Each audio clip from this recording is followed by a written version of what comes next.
Hello everyone, this is part 20 of What If Naruto Was Raised by His Father, and I hope you guys enjoy this video and to like, to subscribe, to share, and check out the playlist. To see more, comment down below. Now let's start the intro. They call me a god. They call me a god. They call me a god. Join my membership, the perks are great. It's in the description. Be sure to like and subscribe, it gives me more motivation. Enjoy. Sakura stared blankly at the wall in front of her. It consisted of a desk and a few pictures. As she rubbed her eyes and slowly turned onto her back, she looked at the ceiling thinking of the previous night's events. She then held the blankets tightly and squealed in delight and rolled back and forth for a good 5 minutes until she calmed herself down and sat up and turned slightly so her legs were hanging over the edge of the bed and her feet touching the floor.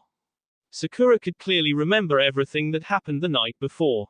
Flashback. After she and Sasuke stopped spinning and he placed her on the ground, she couldn't even look into his eyes. Her blush spread right across her face while Sasuke's blush had long gone. Now he was gazing down at her with an arched eyebrow and a smirk. Sakura just kept her eyes low to the ground admiring her sandals. Sasuke then lifted her chin and made her look at him. The first thing she noticed was his oh-so-playful smirk he wore whenever he would tease and taunt Naruto. He then grabbed her hand and started to drag her away out of the rain. The two ended up going to a bar and grill where they noticed Shikamaru, Ino and Choji sitting down eating.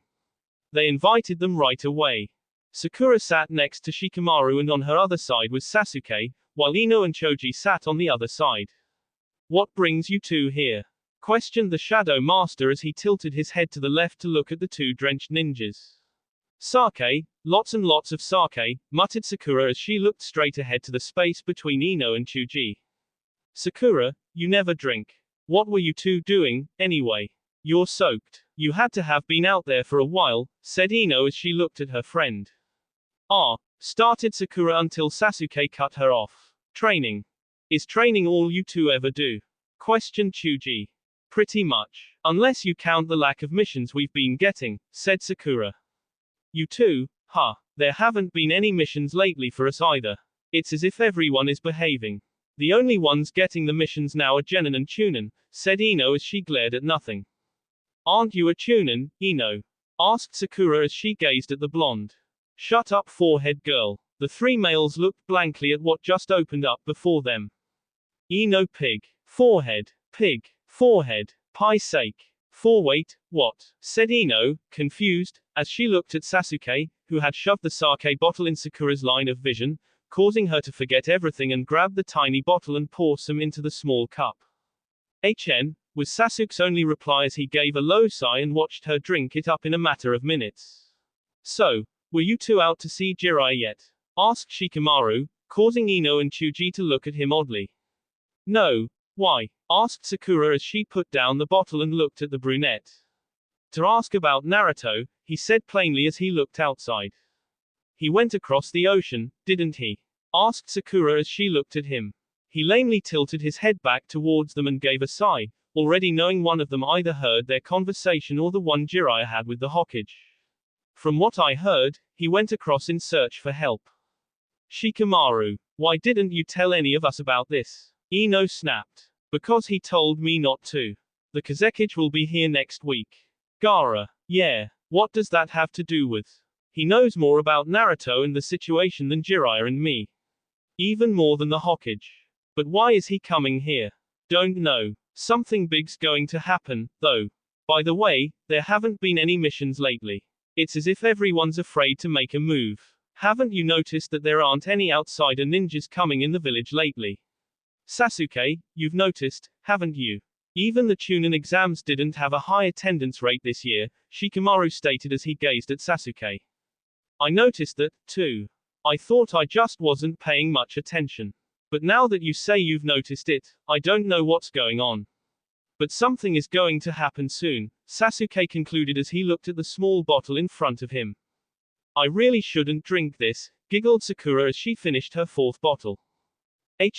Was Sasuke's only reply as he looked over to the pink-haired woman, realizing how much she had been drinking. He rolled his eyes slightly.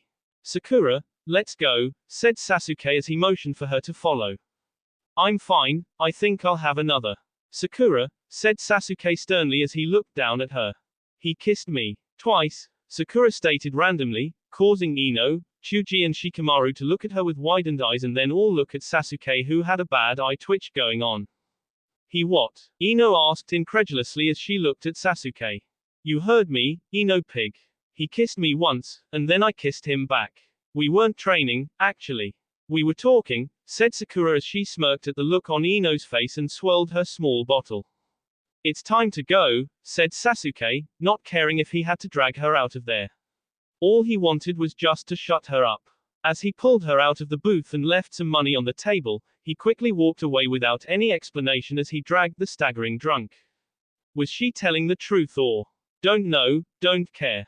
Neither should you. You have a boyfriend, remember, said Shikamaru as he signaled to Chuji, who was looking lost. Sasuke dragged the young female down the street for about 3 blocks until she finally got sick of his no-talkitude and forced him to let go of her. He then spun around and looked at her with a questioning gaze until she finally spoke up. Sasuke, I didn't want to go yet. You're drunk, he stated plainly as he looked at the young female, who could barely stand. I'm not. I'm perfectly fine, thank you very much, retorted Sakura as she placed her hands on her hips. No you're not. You can't even stand up straight. I can so, she said as she failed miserably at trying to stand. Whatever. I'm going home. I'm not letting you go home alone. Why not? She asked as she spun around and looked at him. Because you're drunk and you could end up hurting yourself.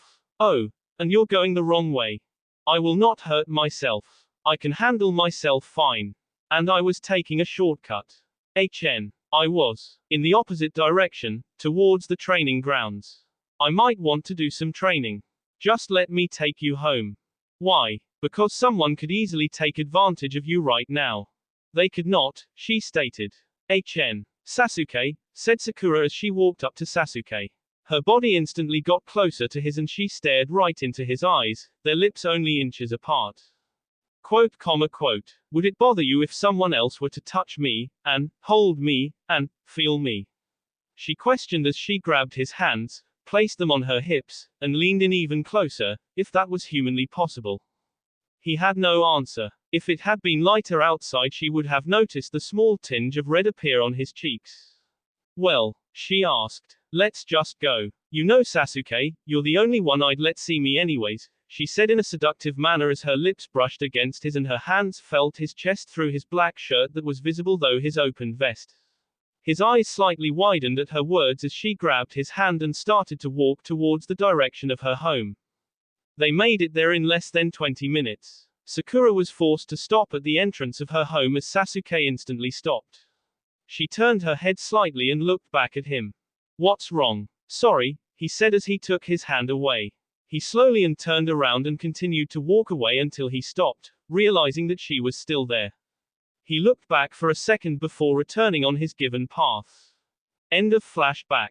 I wonder if I came off a bit sluttish, said Sakura aloud as she changed into her normal clothes. As she looked herself over in the mirror, she began to walk out of the room and head towards her kitchen.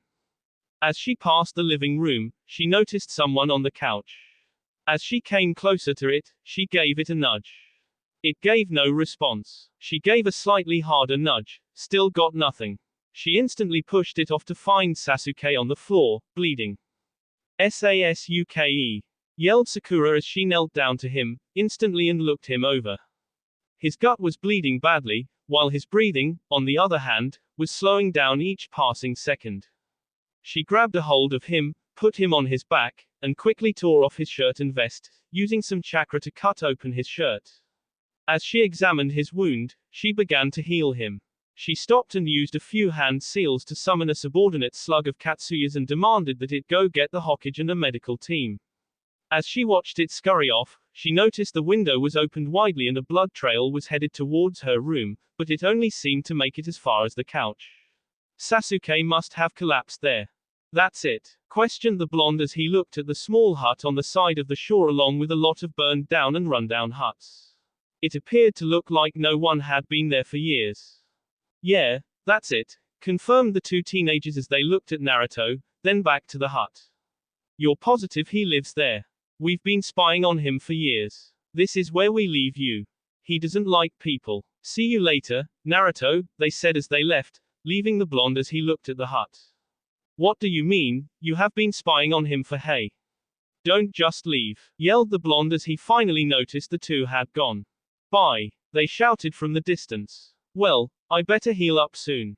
I promised her I'd become Hokage, smiled Naruto as he jumped down from the tree and landed on the ground. He began walking towards the small hut. What happened? Questioned a man hidden behind total darkness. He's useless, stated Itachi. Useless. The most powerful. His chakra cells have been disconnected, meaning his channels don't work. I see. I don't understand. Toby piped in. Figures you wouldn't, spat Itachi as he glared at the man. Hey, what it means is that without his chakra channels and cells working, we can't extract the QB. He is of no use to us, he's as good as S.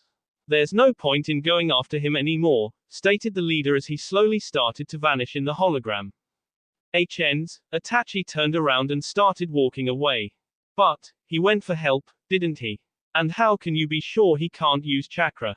My eyes see chakra. There was no trace running through him. The QB that resides in him is as good as S to us, said Itachi as he disappeared. He's right, Toby. Even if he did get help, he wouldn't be able to stop us in time, said the leader as he gave a final flicker and disappeared. Sasuke slowly opened his eyes to see a plain white ceiling. He shut them hard again to regain some type of vision. His eyes were blurry. He wondered how long he had been asleep. As he looked to his left, he noticed a window was opened slightly with a warm breeze coming in. Then as he looked down there was Sakura. Her head was placed in her folded arms on the side of his bed and she was fast asleep. He noticed right away that she wasn't wearing her red shirt up the black netted one she wore underneath. The shirt covered her chest area and then went back to netting all down her stomach and back. As he looked at her, he noticed her red one on the back of the chair with blood on it.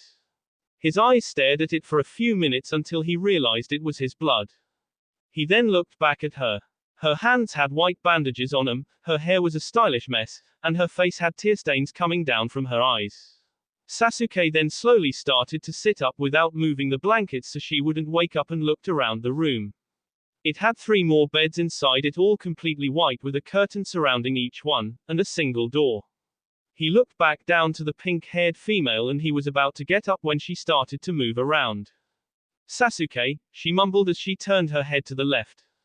Sasuke, Sasuke. She yelled as she instantly sat up and looked at him with widened eyes. He just stayed silent and looked at her. Are you okay? Does it hurt anywhere? She instantly asked as she stood up and looked at him with a clipboard in hand. I'm fine, Sakura, stated Sasuke as he looked at her. Where did the clipboard come from? He thought as he watched her slowly put it down on the bed. Are you sure? I mean, you've been out for days, she said as she looked back at him, while slowly sitting down. Days? Yes. I found you at my apartment, what happened? She asked. Just what I would like to know, said Tsunade as she came into the room, causing Sakura to rise to her feet while Sasuke rolled his eyes. Uchiha Sasuke, what happened? Asked the Hokage as she looked down upon him. Don't know. What do you mean you don't know? She said in a vivid voice. Don't know. After I dropped her off, I was walking back home. I passed the training grounds and 2 people in black came at me. Last thing I remembered was waking up here. You're positive? He just looked at her. Which training ground were you in? 3rd. Right. Shizune, go get a team ready and search the 3rd training ground for any clues. Right, she said as she quickly exited the room. Sakura, could I speak to you for a minute? Asked the Hokage as she left the room. Sure, answered the pink-haired female as she slowly got up and walked out, leaving Sasuke staring out the windows. Sakura, yes, you two seem close. What? And no, you must. That's not what I meant, Sakura. But now that you mention it, you two have been getting closer. Tsunade, muttered Sakura as she looked down to the ground. Right. Anyway, Sakura, since he seems to be able to open up to you, try and ask him in more detail about what happened last night. But, please Sakura, this is an order. Okay, she said as she watched Tsunade walk away, leaving the poor female standing there. Sasuke heard the door lightly open, but made no move to see whom was entering. He could already tell who it was by the smell of flowers from her hair. As Sakura came closer towards him, he could hear the clicking of her heels stop on the opposite side of the bed from where she had been sitting before. Sasuke tilted his head to the left and his eyes just skimmed over her before looking back out the window with a stoic expression. She stood there with her hands together in front of her and her eyes showed regret and remorse over something. He knew that whatever the Hokage told her couldn't have been good. As he continued to look out the window, she gave a low sigh and kept standing there in that spot, not even moving. Sasuke, she began as she stood right next to him. Her voice sounded distant. With this, he instantly looked at her. Quote. I know, well, what I'm trying to say is what happened the other night, Sasuke. She asked. Sasuke, even before she came in, I wanted to ask you. I was so worried when I found you like that a few days ago, she said as she looked at him, tears threatening to come out any moment. You were always one to cry so easily. I'm fine. Sasuke, that's not the point. Then what is? He snapped as he glared at her. Sasuke, listen to yourself. What happened that night got you seriously hurt. If it was outsiders that did it, the village could be in danger. She said as she grabbed a hold of his collar, straddled him, and looked him in the eye. This is not something you can just brush off, Sasuke. This is an important matter. She snapped. She got closer to his face, wanting to pound him until he told her what she wanted to know. You were that worried about me? He queried. Sakura released her grip on his collar and looked at him as she sat on his hips, seeing her head to the side and looking at him oddly. Of course I was, Sasuke. Why? What? You answer why you care for me so much, and I'll tell you everything you want to know about 4 nights ago. Why I care? She repeated. He looked at her. Sasuke, you're an idiot. I shouldn't have to tell you why I care so much. I told you about 12 years ago why I care. He raised an eyebrow. The reason why I care is because I love you, she said as she put her head on his chest, while he looked down to her, wide-eyed. He had no words for her. Her head just stayed on his chest, waiting for some sort of reply. Sakura gave a low sigh and she was about to slide off him when she heard him start to speak. With this, Sakura's head snapped up and looked into his face, which was now looking outdoors. After I left you, I headed towards the 3rd training ground just to think. Flashback out of Sasuke's POV. Damn that infernal woman, I hate when she does this. What does she mean by that anyways? She knows I have other things on my mind, then again, maybe I can make room for No. I have to keep my mind on King Itachi. I can't let anyone, not even her, distract me from what I need to do. I thought as I slammed my fist into the tall wooden post in the 3rd training ground. Flashback within a flashback. There stood Kakashi looking down upon the graves of Haku and Zabuza. His words cut through the 3 students like a hot knife though butter. His words were disturbing but also true. Shinobi are all merely tools in the hands of destiny. There's no point in wondering if it's right or wrong. It just is. It's the same in the village hidden in the leaves. Naruto looked down at the ground and glared before speaking. If you ask me, if that's what being a ninja is all about, then things are out of whack. Is that why we go through all this training just to end up like them? What is the reason for that? I remember asking myself out loud, not really noticing I said it to everyone else. Well, it's a question without an answer. And we ninja have to deal with that every day of our lives. Like Zabuza and the kid. Said Kakashi. I remember the exact look upon his face, of pain and sorrow and of wonder. Then the Dobe spoke. Okay, I've just come to a decision. From now on, I'm finding my own ninja way. A way that's straight and true without any regrets. From now on I'm following the way of Naruto. I remember those words even more clearly. I often wondered if he could find a new way of the ninja. But then if anyone could, it would be him. I used to think what he said back then was maybe the right way to live. But then I would remember, we're ninja, you can't fight a battle without regret. Because no matter how many UK, there will always be regret. It may go unnoticed for years, but one day you'll find yourself thinking about that and wonder whose husband, wife, child, son, daughter you killed. And that will never go away. No matter what you do, there will always be regret when it comes to being a ninja, especially Hokage. Sakura looked at Sasuke blankly, taking in everything she had. The only thing he hadn't told her about was the part about him crying over her. She was still sitting on his hips looking thoughtful. He had to be lying. Naruto can't be he can't be, it's Naruto, said Sakura as tears threatened to come out of her eyes. Sasuke merely pointed towards his pants. She instantly got off from on top of him and walked towards his pants pocket and lifted up them, only to find two things fall out. A single wallet and a small circle with two wooden pieces on either side and a whirlpool going through the circle part. Sakura instantly fell to the ground and started to bawl. She had seen that symbol so many times in her life. But even though she didn't want to say it, she knew that Naruto was S. As she sat there trembling, Sasuke slowly slid off the bed, still in severe pain, walked towards her, knelt down, and looked at her. She immediately latched onto him and started to cry into his chest as he rubbed her back. No tears fell down his face, nothing but a blank expression was there.